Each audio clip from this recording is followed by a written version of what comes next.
මට ඒ උනාට මේ කවුල් මුන්ට පණ තියනවා. ඔයද ගෙවල් වෙලාගේ අම්මාව සපලා දායි මගේ. අපට ආපු වෙලාවේ කාලෙකින් වැපැත්තේ ආව ගුරුල්ලෝ සින්දු කියනවා කියලා මම පටන් ගන්නද මං අර සාහිත්‍ය මේ විදියට පේනවාද ඉතින් කොකෙක් යනවා කොකෙක් මේක කරන්නේ මොන අරමුණකින්ද කියලා මට කිසිම තේරුමක් නැහැ මචං. මම ඉතින් මේක ශ්‍රී ලංකන් රෝලොක්ස් නේ. මූ බලාගෙන ඉන්න විදියට මට එච්චර සෙට් වෙන්නේ නැහැ. මාළුත් අල්ලනවා කට්ටිය. ගමට ආපු වෙලාවේ වැවට ගිහිල්ලා ගෙලින්ම ගත්තා මාළු වෙලක්. මට ඒ උනාට මේ කවුල් මුන්ට පණ තියනවා. මෙතන මාළු කිලෝ එකක් තියෙන්නේ. ඔක්කොම තෙප්පිලි. අර යහ පැත්තේ දිය කවු සෙට් එකක්ද කොහෙද ඉන්නව මට එතන යන්න විදියක් නැහැ නේ. ගමේ ආවා කියලා දැන් ඉස්සර වගේ කරන්න දේවල් නැහැ බං. අර හිටියේ යාළුවෝ කවුරුත් නැහැ. සමහරු බැඳලා සමහරු වැඩට ගිහිල්ලා කොහෙද වැඩ කියලා දන්නේ නැහැ. දැන් ගම විතරයි තියෙන්නේ. මට යන්න ඕනේ අතන්ට. බහින්න වෙනවා මේ හරියට යන ඇල තියෙන ඇල වටෙන් තමයි යන්න හිතාගෙන ඉන්නේ. මේ පේනවාද අර මේ මොකුද දන්නේ අර මේවා එහෙම සෑහෙන්න මේ තියෙනවා. ඒ කියන්නේ මේ ළඟදී තමයි මේක හින්දිලා තියෙන්නේ. සාමාන්‍යයෙන් තාවල්ලකට ආවම සත්තු ගොඩක් බලා ගන්න පුළුවන්. මේ වෙලාවේ අර ඉරත් මචං පෑයගෙන එන වෙලාවෙ හින්දා එහෙම කිසිම රස්නයක්වත් නැහැ. මාරම සීතලක් තියෙන උලගත් ඇඟට මාරම සනීපයි. මට හිතනවා මෙන්න මෙතන මඩෙන් පයින්න. නැත්නම් අය අර හිට යනක යන්නේ. මම හරකෙත් තරම් බර නැහනේ. ඒ හින්දා එරෙන්නේ නැති වෙයි කියලා හිතමු. බෑ. අම්බි අන්න අර තියෙන එතනින් පරිමු. උදේ බන්දර මඩ ගා ගන්න එකත් මහලු දෙයක් නෙමෙයි ඉතින්. තාම හරක් කොහම තාවලට අරගෙන ඇවිල්ලා නැහැ. නැත්තම් මෙතන මාරම හරක් ගොඩක් ඉන්නේ. මෙහෙට එනකම් වතුර පිරෙනවා සාමාන්‍යයෙන් මේ. දැන් ඉතින් මේ වතුර නැහැ ඒකයි. ඊයේ වැවට ආපු වෙලාවේ වැවමාළු මේ ගත්තා කිලෝ එකක් කියන්නේ. වැලක් ගත්තේ. ඒ වීඩියෝ එකේ ක්ලිප් එක තියෙන හින්දා තමයි මම මේ ෂර්ට් එක ගත්තන් දෙ එතකොට ගැලවෙනවනේ කියලා. ඒක වීඩියෝ කරන්න හිතුන්නේ නැහැ. මොකද හැමදාම කණේව දාන්න මට හිතුන්නේ නැහැ. මෙන්න මෙතන ඉන්නවා මචං මී හරකෙක්. එතන විතරක් නෙමෙයි මෙතනත් ඉන්නවා මී හරකෙක්. අතනත් ඉන්නවා නිකන් හරක් දෙන්නෙක්. මම දැන් මේ බලන්න යන්නේ අතන හංසය වගේ કોઈ දිය කාව සෙට් එකක් හිටියා. අරු මට බුර දුවනවා. අපි නෙළුම් ගාල මැදියා. බට් එකක් නැහැනේ. යා යන්න දිනවා. පේනවද අර කොක්කු වගේ අර දිග කළු හොටක් තියෙන. පාවෙලා නෙමෙයි පියාඹගෙන ගියා.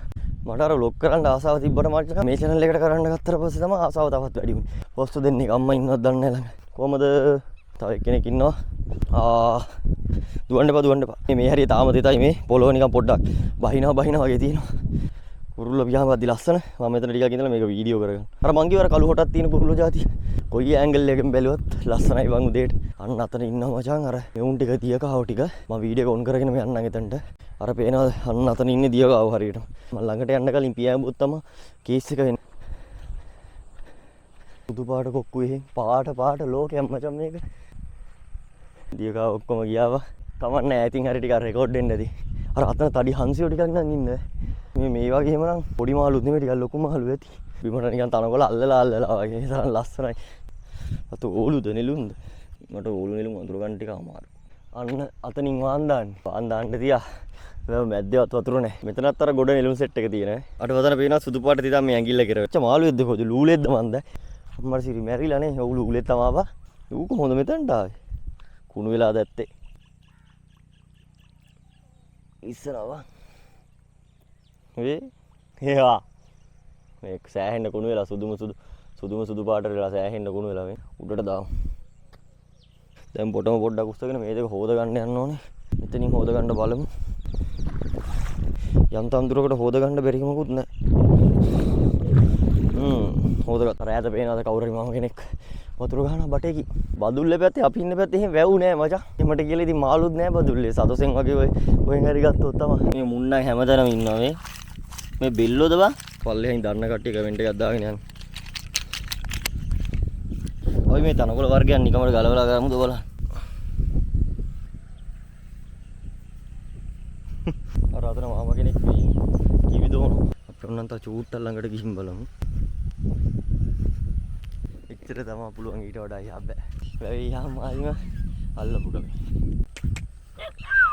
චූටි කුක්ක දෙන්නේ.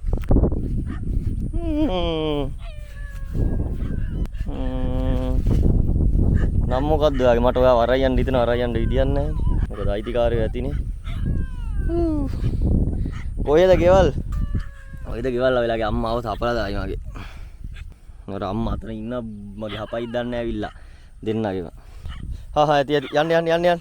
මොකද ඊට පස්සේ මගේ පස්සෙන් ආවොත් මචං මට අරන් යන්න හිතනවා. එහෙම අරන් යන්නත් බෑ පව්. මේ අම්මා බය වෙලා. මට දිරි මගේ පස්සෙන් පන්නනවා මං හිතන්නේ පැටව අරන් යන්න කියලා හිතුවත් දන්නේ නැහැ. අපයිත් දන්නේ නැහැ. පැටව අරන් යන්නේ නැහැ මම. යනවා. ටිකනවා ඉතින් ඈ දැන් අම්මා තමයි මේ පස්සේ වෙන්නේ. අන්න එහෙම නැවතෙන්න. එයාගේ ඒරියා එකට නිකන් එයා පැන්නුවා. එයා හිතන්නේ නැති පැටව ටික මම අරයියයි කියලා අර. මෙතන ඉන්න ඩයල් එකත් මට වැඩි දිරවන්නේ නැහැ ලණුවක් දිගයි. අඩුවේ පැටව දෙන්නට ආසි තුනේ. ඔගේ හිටිය අර ගුරු පාට බල්ලා අපේ කලින් හිටිය බල්ලා වගේ. අරන් යන්න ඉදියක් නැහැ. ගෙදරත් ඔය වගේම ලොකු බල්ලෝ දෙන්නෙක් ඉන්නවා. අනික කාගේ අයිතිකාරයෙක්ද දන්නේ නැහැ. අපි අර පේන ගල් පොත්තරක් නගිමු. මේ මූණන් මේ නිදැල්ලේ ඉන්න මී හරකෙක්. ආතල ඉන්නේ ඉස්සර නම් එනවා. දැන් අවුවත් පායලා සාය නැ තරමක් දුරට ගලට හොඳට අවුව වැටෙනවා. පේනවද වතුරක දීලිසෙනවා. මේ ගල දිය වෙලාද මේ සුදු පාට වෙලා තියෙන්නේ නැත්නම් මොන හරි ගාලාද සුදු පාට. උරුම්බයක්වත් නැහැ කඩන්න. පත්තෙන් තමයි කඩන්න වෙන්නේ. ලොග් වලට හොරෙන් කඩන්න පුළුවන්. නෑ නෑ හොර පොල් කඩලා නැහැ. කඩලා නැත්තේ. හොර කියන්නේ එහෙම නෙවෙයි. ඉතින් අඳුරනේ. නෑ නෑ ඒව නෑ. අම්මා බැලලා නැද්ද ගෙදර උඹලට මී හරකා කියලා. ඊට පස්සේ දිනවා මචං මෙතන සුපිරිම ගොම්බෙට්ටා. මෙන්න මේ මුල්ලේ ඉඳන් මෙන්න මෙහෙම මෙතනට කරගලා මෙතනින් ඇවිල්ලා ගොඩ වෙලා මේ පැත්තේ මෙහෙම වටයක් ගහලා අන්න අර මුල්ලට ගියේ. අර කෑ ගහන කුරුල්ලෝ. මේ කිරල්ලු නම් මේ හැමතැනම ඉන්න මෙන්න මේ ගොල්ලේ අනිවාර්යෙන් විතර ඇති. කපල් එකක් ඉන්නවා පොඩි. මේ එකක් දාගෙන ලනුව දිගයි මෙතනටම පැන්නොත් ඉතින් දිවිල්ලක් තමයි තියෙන්නේ. දෙන්නම එකට මේ බැඳලා තියෙන්නේ. මේ වී කුරුල්ලෝ නේද? අර චූටියට පියාඹන්නේ. හැමතැනම ඉන්නේ උන් ඔය. ඒ දැන් තමයි වෙන්නේ අර එකෙක් දිහා හරියට බැලුවට පස්සේ රොත්තක් පේනවා. මෙන්න මේ වගේ කැට ගලවලා ඉඩම් අල්ලනවා කියලා විශ්සර ආතල් එකට කරනවා. පොලිමට තියලා හදාගන්න. කැට අර වේලිලා තියෙන හොඳට මේ. ගලවන්න පුළුවන් මේ මචං ඒ තරම් වේලිලා අර වතුර දීලා එකපාරට හිඳුනහම අර ඉරිතල්ලා ගිය පොළව. මෙතන මේ අලුතෙන් ලිඳක් කපලා වගේ. අර කපලා තිබ්බ වල ආපහු අලුත් කරනවා. එතකොට ඕවා ඉඳන් බං මාළු එහෙම එනවා කට්ටිය ඇවිල්ලා ඉතින් අරයි යනවා. පඩ ගෞරේ පැන පැන අල්ලනකොට ඒක ආතුනේ. ඇතුලෙන් ගත්ත පස්මේ තියෙන්නේ. මේ ඇතුළේදී හැංගිච්ච මාළුත් ඇති කොච්චර යට වෙනවනේ. ඉතින් අලුතෙන් හාරලා ලිඳ. කට්ටිය ගොඩක් කමෙන්ට් දාලා තිබ්බා විලේජ් වයිබ් එකේ වීඩියෝස් කරන්න කියලා. නැචරල් ව්ලොග් ටිකක් මම ගහන්න. මේ channel එකට ආදරේ එතන තමයි මගේ පටන් ගන්න මචං. හරිද? උඹලට තේරෙනවනේ දැන් මම ඒක කරගෙන ගිහිල්ලාම තියන්නේ රෙස්ටුරන්ට් රිවිව් ඒ වගේ ෆුඩ් රිවිව් පැත්තනේ. ඒකට මම ඒක උයන්න කරන්න ගත්තොත් ඒක වැඩි සෙට් නැහැ. නැචරල් සීන් ටික ඇවිදින ඒවද ඩේලි ලයිෆ් නම් දාන්නේ නැහැ. වීඩියෝ කර කර කණ එකයි බොන එකයි ඔක්කොම රෝ ලොග් ටිකක් දානවා. මොකේද මේ අලුත් channel එකේ. ඒ හින්දා මේ අර ඒකට කැමති කට්ටිය මේකත් එක සෙට් වෙයි. මම සාමාන්‍යයෙන් මම ඔන්න හාවෙත් දිව්වා බං අහුන්නේ නැහැ නේද? පෙන්නන්න පේනවද දන්නේ? අර ඈත දුවන හාවෙත් බා.